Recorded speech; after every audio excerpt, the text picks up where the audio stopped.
Hi, my name's Hayley, welcome to the channel and welcome to this removal tutorial and review of Glowdip nails.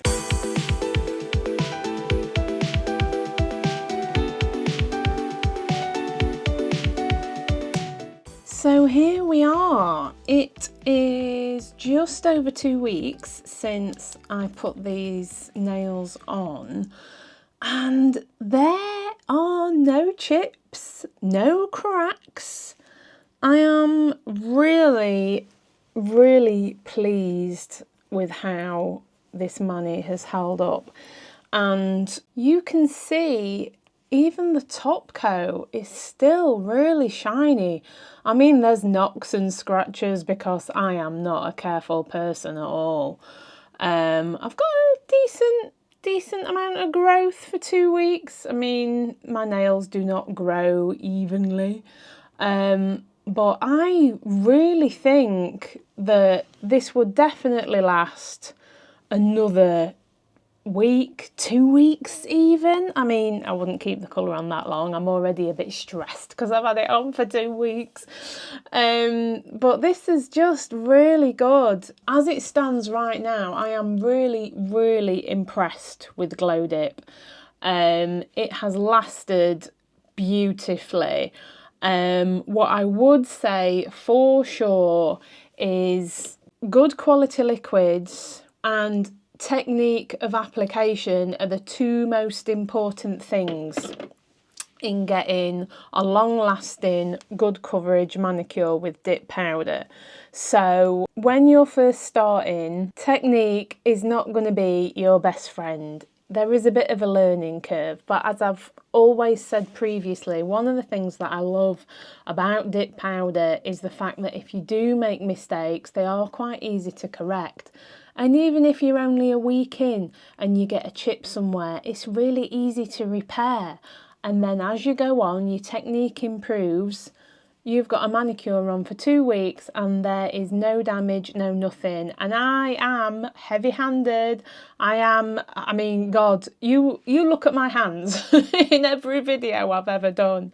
And I'm telling you now, there is not one video where I don't have a scratch or a knock or some sort of damage. And I mean, this was a burn, I think. I don't even know.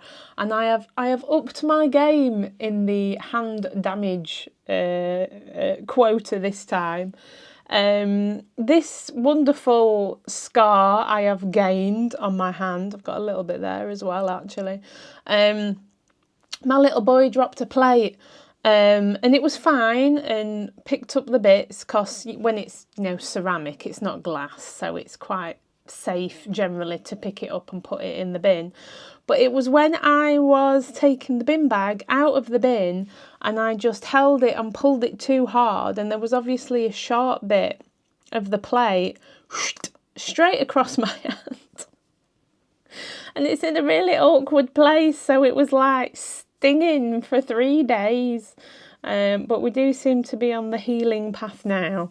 So it's really bad. It's like I'm making all these videos about nails and whatever, so I have to show my hands quite a lot. And here I am being the clumsy person that I am, and I can't even, you know, keep my hands nice. But anyway, so very impressed with Glowdip, very impressed with the kit that I reviewed in the last video. Very impressed with how everything applied. The powders were lovely and soft, really finely milled. They were a pleasure to use. Colours are really pigmented. I am very happy with this company. I might even go as far to say they are my favourite at the moment.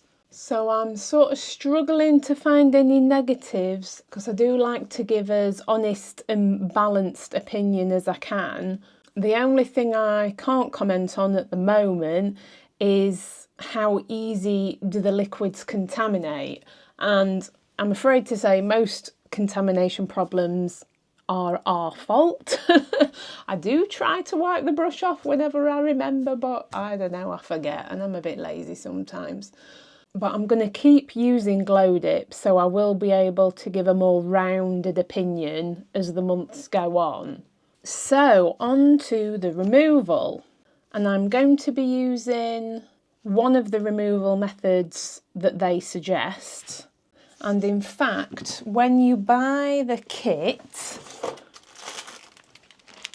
you currently get a packet of these foil removal pad things. So instead of sticking a cotton ball soaked in acetone and then wrapping it in foil, these things come all together. But I'm not going to use this today, because since then I did get an affiliate code and they did gift me their removal bowl. And this isn't actually a removal method I have used so far, so I thought we'd have a go. And it also comes with these cotton balls. So whether you're using a bowl or whether you're using the foil strip things, or indeed you are using what seems to have become known as the hot rice bowl method, I made this video where I used that method, but I changed the rice for baking beans, baking beads, whatever they're called.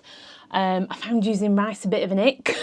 I don't know, it grossed me out a bit seeing these lumps of rice. I don't know, it gave me the ick, so I abandoned the rice, changed it for baking beads, works perfectly fine. And basically all of these methods are using 100%, and it has to be 100% or very close to. I have seen some other brands that are like 98, 99% acetone, and they apparently work as well. You are using acetone and you are warming that acetone, which speeds up the removal process. So the way that you combine the heat and the acetone in this method is you put hot water in the bottom bit, and then you put your cotton balls, or I think you can use lint-free wipes I've seen people use, or little bits of sponge perhaps. You put them in these pots, you put your acetone in here, and you rest your hand like that. So you're getting the acetone, you're getting the heat, and the third most important thing, I want to say agitation, I'm not sure that's the right word, but essentially you want to be rubbing the surface to again speed up the process. And the very first thing you need to do, which I have seen people not getting quite right actually, is taking the top layer, the glossy layer of your manicure off first before you go in with any of the acetone business. And you can just use a normal file, use the rough side, and the more you take off at this stage, the quicker the acetone stage is going to be. So you might find this a bit easier if you have an electric file. You can just use one of the sanding bands, but there's absolutely nothing wrong with using a hand file. So another video that I have coming up in the not too distant is a comparison of all the different removal methods that I've used. Acetone, non-acetone, the gel that you can paint on that then removes the colour, filing it down using an electric file, because there are positives and negatives with each removal method, and you might find that you initially prefer one removal method over another, or depending on how often you want to change your colour, you might favour just filing it off every week, changing the colour, and then once a month doing a full acetone removal. But we'll get into that in another video. Right now, I'm going to stop waffling. We are going to get this off. So first things first, I am just going to give my cuticles and sidewalls a little push back, just so that when I am filing, I am lessening the risk of catching my skin.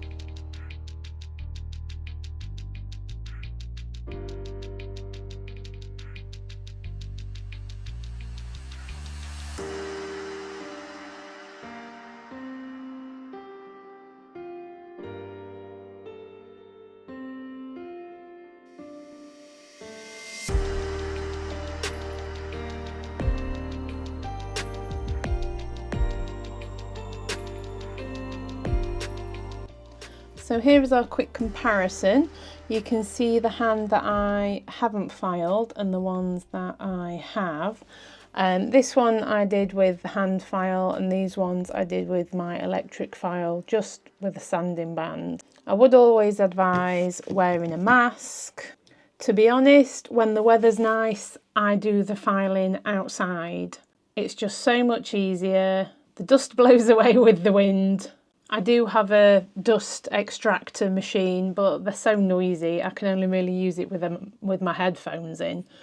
So, a quick 5-minute file, maybe 10 if you're using a hand file.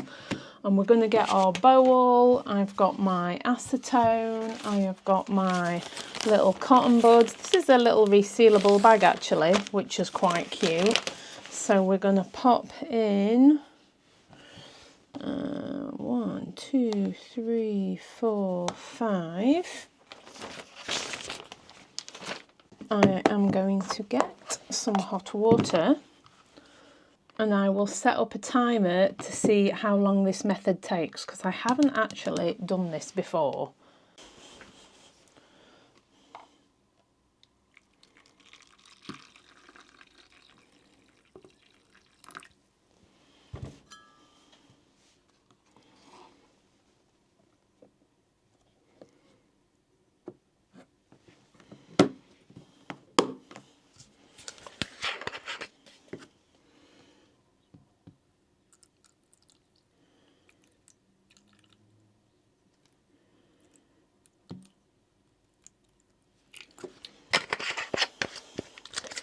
That might be a bit much acetone, to be honest.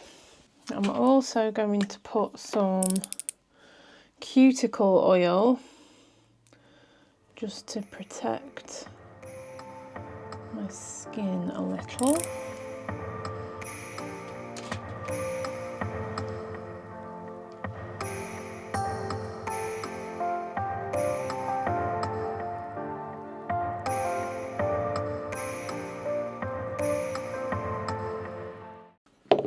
It's actually getting a bit hot. But as you can see, the colour's already sort of coming off on the cotton ball. So I think I have overdone the acetone a bit. Okay, I'm going to have to pause that a minute. That is far too hot for my hand.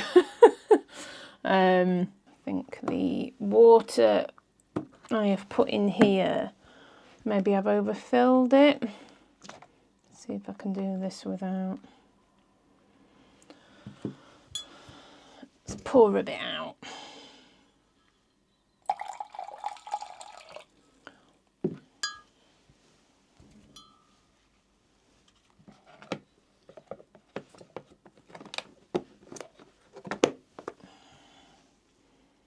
That's a bit better. Okay, we'll carry on. See, this is nearly off altogether, this one, and it's only been 3 minutes.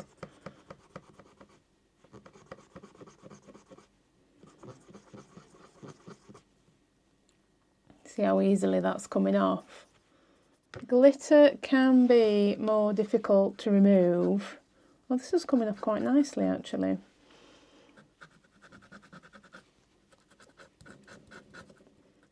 Okay, that colour is off. Now, this stuff underneath that you can see, that is just a layer of builder gel that I keep on my nails to protect them, because I'm doing my nails so often most of the time.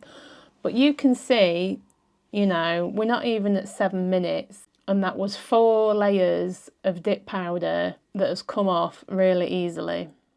So here we are, left hand all removed, and I thought it'd just be interesting to show you firstly, there is no loss of strength in my nails at all. Some people do experience nail weakness that they put down to using acetone. If that's a problem that you experience, just use a full acetone removal every 4 to 6 weeks. I am going to make a video on how to do infills just by filing off the top coat, but that's something that you can look at if you do have weak nails. But you can see really clearly here, mine are still really strong. it's actually quite interesting to see the sort of nail journey so far. And this nail in particular has damage, where it's like, you know, on a tree where the rings, you can see what's happened over the years. As this nail's grown, this damage here was up here. And it was when I first got my electric nail file and I overdid it. I didn't know what I was doing. So right here, this little piece of nail is thinner than it should be, and it does feel a little bit tender. That's another reason why I keep builder gel on, or if you don't want to use builder gel or you're allergic to gel, 2 layers of clear dip on your nails just gives you that little bit of extra protection. And this one, sadly, was where I had a crack, and the crack actually went all the way up here. So again, that's been growing out, and I've just got a teeny tiny little bit of it left. And again, that was probably due to overfiling in the early days. But it all grows out, it's all recoverable, and we're doing pretty good. So I have washed my hand, hot soapy water, used a nail brush just to give them a bit of a scrub. You don't have to air your nails out, you don't have to give them a break. You can go straight back in and do a full manicure straight away. My filming schedule tends to dictate what I'm doing with my hands, to be honest. But what I normally do is go in with some cuticle oil. I'm just looking for my other bottle, and this, I'm not going to lie, I do not know, it's called Hard as Nails. I do not know if it actually strengthens anything, but I do use it. It does seem to help. I'm not promoting the brand. It's just what I happen to use.